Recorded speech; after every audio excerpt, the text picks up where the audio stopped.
ఇలా కరీంనగర్ కాపాడుకున్నది నేనన్నా. మీరందరూ అర్ధరాత్రి ఇంట్లో మీ భార్య పిల్లలతోని మీ కుటుంబ సభ్యులతో ప్రశాంతంగా పడుకుంటే అర్ధరాత్రి కలెక్టరేట్ లో దేవాలయం ధ్వంసం చేస్తే బయటికి వచ్చి ప్రాణాలకు తెగించి కొట్లాడింది బండి సంజయ్.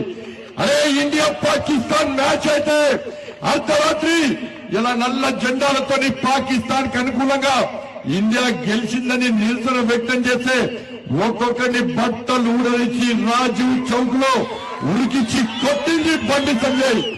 అరే కోర్టు చౌరస్తాలో రోడ్డు కట్టంగా ఉన్న చెట్టును మసీద్ పేరుతో నిర్మించే ప్రయత్నం చేస్తే మీరెవ్వరూ మాట్లాడలేదన్నా.